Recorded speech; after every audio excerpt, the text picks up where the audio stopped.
घंटी घुमा दे भाई।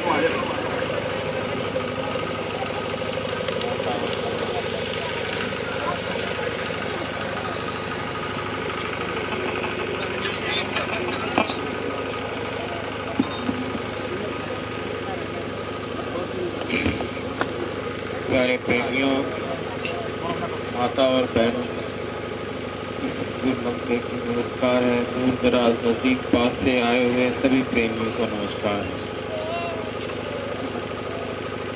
यहाँ सत्संग का ये आयोजन किया गया और इस शब्द में जो बोला गया है वो सत्संग में प्यार बता खुदा रहेगा। चाहिए सत्संग, ये गाना बजाना बाहरी सत्संग है। इसके माध्यम से संतों ने उस सत्पुरुष के घर का संदेश दिया है। सत्संग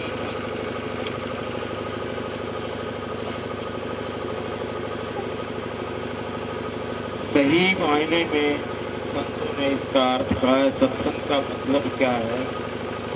सत्य जमा में संत, सत्य के साथ मिलना, यही उपदेश संत करते हैं, सत्य के साथ जुड़ने का। सत्य क्या है? जो हम सच बोलते हैं इसको सत्य नहीं कहा। सत्य कोई ताकत है, पावर है कोई। उस पावर के लिए संतों ने बोला है उस सत्य के साथ में जुड़ना। हम सत्य से बिछड़े हैं, हम सब सत्य से बिछड़कर इस संसार में आए हैं और इस संसार में आकर के हम सब कुछ भूल गए। वो सत्पुरुष संतों के रूप में इस मानुष चोले के अंदर आकर के हमें ये याद दिलाता है इस सत्संग के माध्यम से।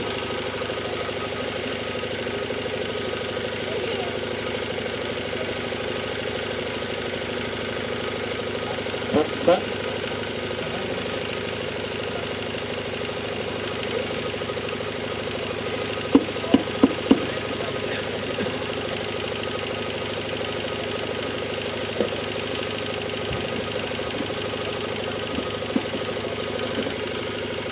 नानका आद जुगाद सत्य,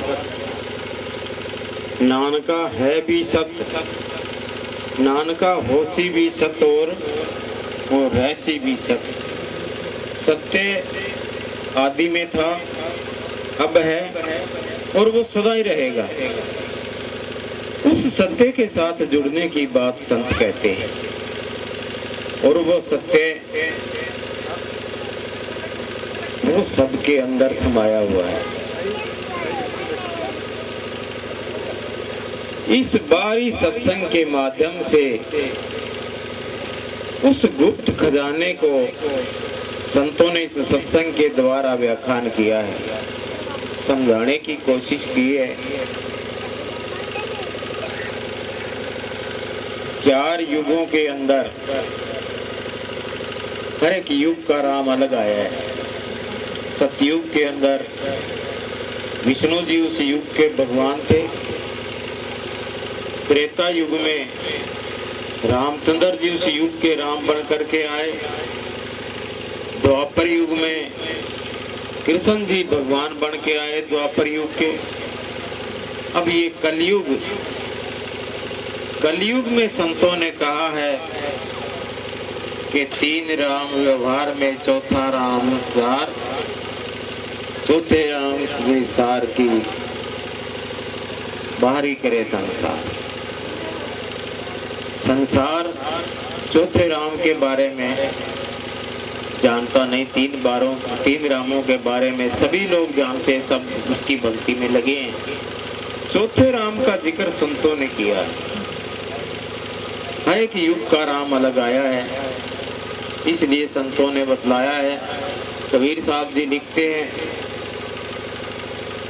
एक राम दशरथ का बेटा, एक राम घट घट में बैठा, एक राम का सकल पसारा, एक राम संतों का न्यारा। यानी इन तीनों से न्यारा ऐसा करके के संतों ने बयान किया है। चौथे राम की बात संत करते हैं। हम जो है सत्य से बिछड़े हैं और वापिस उस सत्य के अंदर समाने की बात संत कहते हैं। जब तक हम वापिस जाकर सत्य में नहीं समा जाएंगे तब तक इस संसार का आवागमन का चक्कर जो है वो कभी खत्म नहीं होगा। हम पुण्य करेंगे तो पुण्य का फल मिल जाएगा, पाप करेंगे तो पाप का फल मिल जाएगा। संतों ने बतलाया है पाप और पुण्य दोनों ही बेड़ियां हैं। पुण्य किया तो स्वर्ग दिखाया, स्वर्ग के अंदर चला गया, कुछ समय स्वर्ग का सुख आनंद भोग करके फिर इस मृतलोक में आ गया। और पाप किया तो फिर नरकों में डुबो दिया। इसी तरह से संत कहते हैं पीछा नहीं छूटा। हम जो है कैद में रहे, इस 1,84,000 के जेल खाने को संतों ने कैद कहा है। ये एक जेल खाना है, हम सब इस जेल खाने के अंदर पड़े हैं। इस जेल खाने से निकलने के लिए संत आकर के उपदेश करते हैं कि जब तक हम संतों की शरण में जाकर उनकी शिक्षा ग्रहण नहीं करेंगे, उनके बताए हुए मार्ग पर नहीं चलेंगे, तो हमारा इस आवागमन से छुटकारा नहीं हो सकता। संतों ने भजनों के माध्यम से, कहानियों के माध्यम से, चुटकुलों के माध्यम से समझाने की कोशिश की है। संतों ने बतलाया कि राम बाहर नहीं है, राम तेरे अंदर है। तू तेरे अपने आप को खोज कर देख। एक बार का जिक्र है, अकबर बादशाह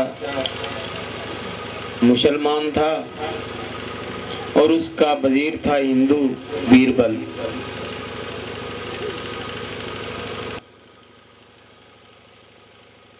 ये 3 प्रश्न बादशाह ने किए। बीरबल बड़ा चतुर था, बादशाह भी बड़ा होशियार था।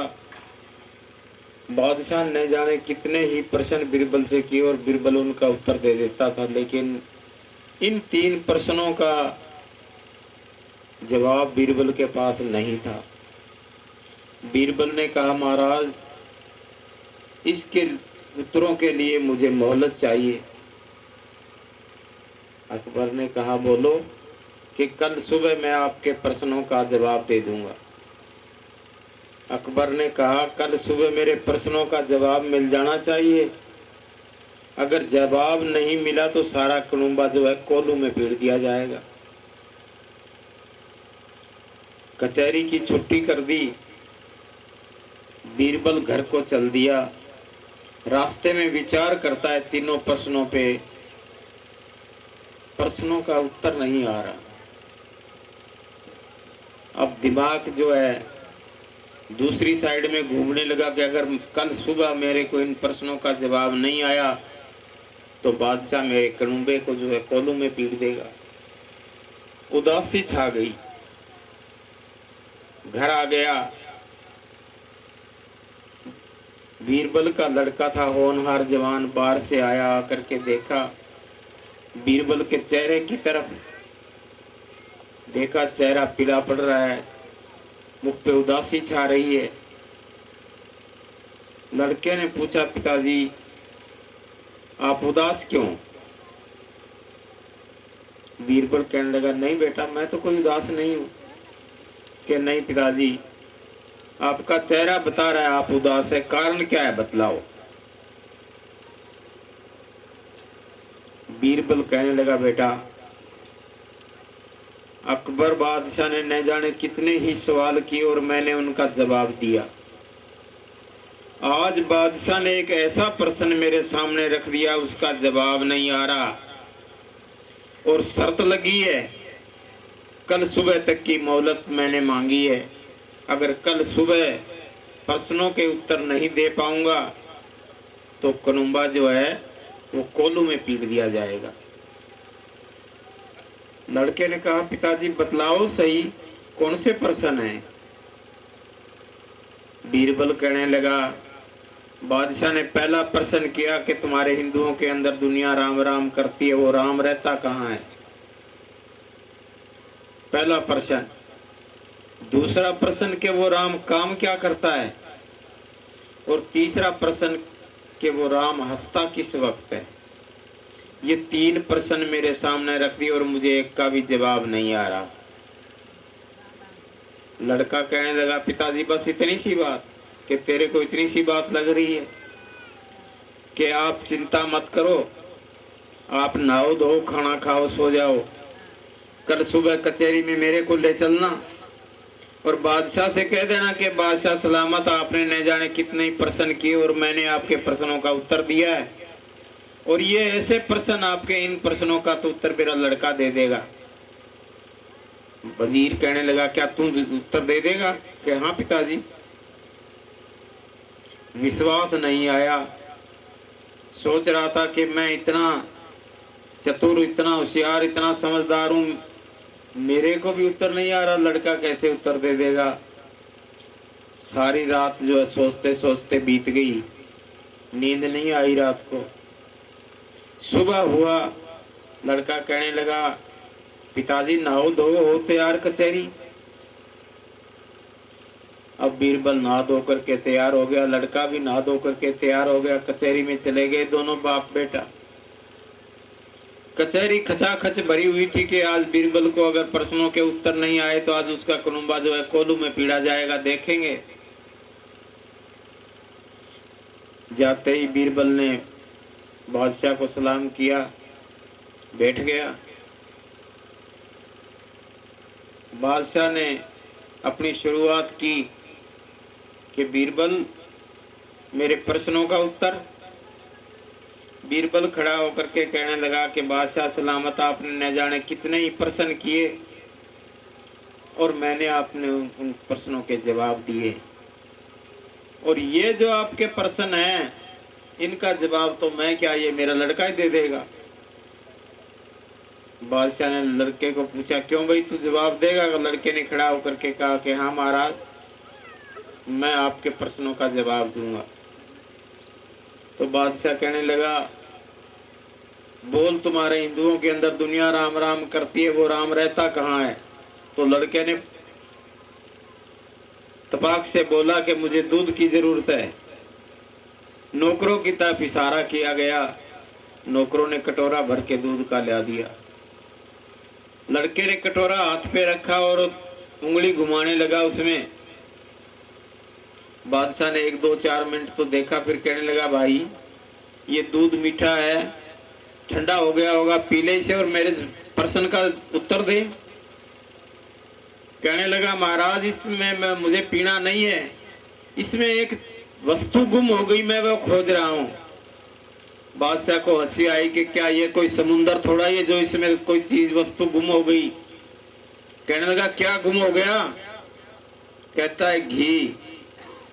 बादशाह को और जोर से हंसी आई, कहने लगा अरे मूर्ख, घी ऐसे थोड़ा ही मिलता है, घी के लिए इस दूध को गर्म करना पड़ता है, फिर इसको थोड़ा ठंडा करके इसमें लस्सी डाली जाती है, फिर इसकी दही बनेगी और उस दही को मथने के बाद फिर इसमें से मक्खन निकलेगा, उस मक्खन को तपाने के बाद घी निकलेगा। कि बादशाह है तो इस दूध के अंदर? कि हाँ है तो इस दूध के अंदर। कि तो इसी तरह वो राम जो है वो सबके अंदर रमा हुआ है, इंसान के अंदर वो बैठा हुआ है, वो राम सब में बैठा है। बादशाह ने कहा ठीक, इस बात का पहला सवाल का तो जवाब मेरे को मिल गया, दूसरे सवाल का जवाब दे वो राम क्या काम क्या करता है? कि शर्त तो लगा रखी है कनुम्बा कोल्लू में पीटने की और सवाल जो मुफ्त में पूछ रहे हैं कि तो क्या करना पड़ेगा इसके लिए कि पहले गुरु बनाओ। बादशाह कहने लगा जब तू मेरे सवालों का जवाब दे रहा है तो गुरु तू ही है मेरा। तो लड़का कहने लगा क्या ये बात ठीक है? गुरुजी तो ऊपर बैठ, शिष्य तो ऊपर बैठे और गुरुजी नीचे। बादशाह ने अपना सिंहासन छोड़ दिया, नीचे आकर के बैठ गया और लड़के को कहने लगा बैठो गुरुजी आप गद्दी पे। लड़का सिंहासन पे बैठ गया। बादशाह कहने लगा मेरे दूसरे सवाल का जवाब कि अभी तक आपके पास जवाब आया नहीं कि कैसे? मेरी तो कुछ समझ में नहीं आया कि वो राम ये काम करता है, वो नीचे वाले को ऊपर और ऊपर वाले को नीचे मिनटों में कर देता है। जो अच्छे काम करते हैं उनको वो ऊपर बैठा देता है और जो बुरे करते हैं उनको नीचे गिरा देता है। ये काम है उस राम के। कहा ठीक। तीसरा प्रश्न मेरा कि वो राम हंसता किस वक्त है, इसका भी जवाब दो। कि कोई 25, 30, 40 साल का लड़का हो, शराब पी हुई हो और वो उस शराब के नशे में जब चलता है गलियों में तो दीवारों से कभी इधर टकराता है कभी इधर टकराता है और बोलता है धरती इधर से नीचे बैठ गई, धरती इधर से नीचे बैठ गई। तब वो देख करके मालिक जो है वो राम हंसता है कि देखो इतने इतने महाबली हो करके इस धरती पे से चले गए और इसकी तो जो है मूली जितनी भी जड़ नहीं और ये जो है धरती को बैठा रहा है। तो कहा इसी तरह से वो मालिक देख देख करके हंसता है। तो इस तरह से इस उदाहरण के द्वारा हमें समझने की कोशिश करनी है। इस उदाहरण ने यही बतलाया है कि वो मालिक वो राम सबके अंदर बैठा हुआ है। उस राम को खोजने की जरूरत है। उसको खोजने की जरूरत के लिए हमें उस्ताद की जरूरत है और उस्ताद किसी पूर्ण गुरु की शरण में जाना पड़ेगा। गुरु से नामदान लेकर के नाम दीक्षा लेकर के फिर उनके बताए हुए रास्ते पे चलें तो कहीं हमें जाकर के इस बात का पता चलेगा। अन्यथा न जाने सत्संग में कितने ही लोग आते हैं और पल्ला झाड़ करके चले जाते हैं। जब तक सत्संग चलता है सुनते हैं, बैठे हैं। कुछ एक तो सुनते ही नहीं, वो अपनी बातों में लगे हुए होते हैं। उनको किसी मतलब नहीं, किसी सत्संग से किसी वचनों से कुछ लेना देना नहीं, वो अपनी बातों में लगे हुए होते हैं। कुछ एक ऐसे हैं सुनते हैं, याद नहीं रहता। कुछ एक ऐसे हैं जिनको याद रहता है लेकिन उस पे अमल नहीं होता। तो इस तरह से संतों की शरण बड़े भाग्य से मिलती है। ये मनुष्य जन्म भी बड़े भागों से मिला है, बड़ा पुण्य से मिला है। न जाने कितने जन्मों के बाद, कितनी मुद्दत के बाद ये मिला है। संत कहते हैं भाई ये जन्म जो है सिर्फ खाने पीने और काम धंधा करने के लिए ही नहीं मिला। तू जब माँ के गर्भ में था, जब तेरा सिर नीचे और पैर ऊपर थे, तू उस दुखों का सामना करने में असमर्थ था, तब तूने जो है मालिक से इकरार किया था कि मालिक मुझे बाहर निकाल, मैं तेरा श्वास श्वास पे भजन करूंगा। लेकिन ये जैसे ही माँ के गर्भ से बाहर आया, इस कलु काल के अंदर काल की हवा लगी और ये सब कुछ भूल गया। इस भूले हुए को चेताने के लिए संत आते हैं। ये सत्संग का माध्यम दिया संतों ने अपनी शिक्षा दीक्षा देने के लिए।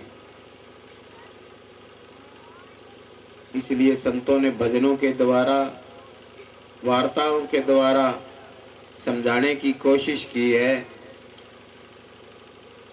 तो इसी तरह से इस शब्द के द्वारा ये संतों ने हमें समझाने का इशारा दिया। धन धन सतगुरु तेरा यार।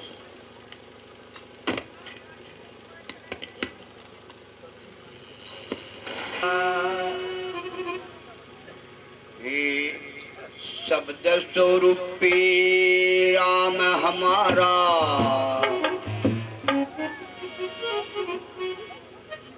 ये बसता है इस तन में, ढूंढ लो कोई खोजी, उसका ढूंढ लो कोई खोजी। राम मिलावे वो एक धन में, शब्द स्वरूपी राम हमारा बसता है इस तन में, ढूंढ लो कोई खोजी उसका, ढूंढ लो कोई खोजी। राम में मिला दे वो एक क्षण में।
सतगुरु रसता नाम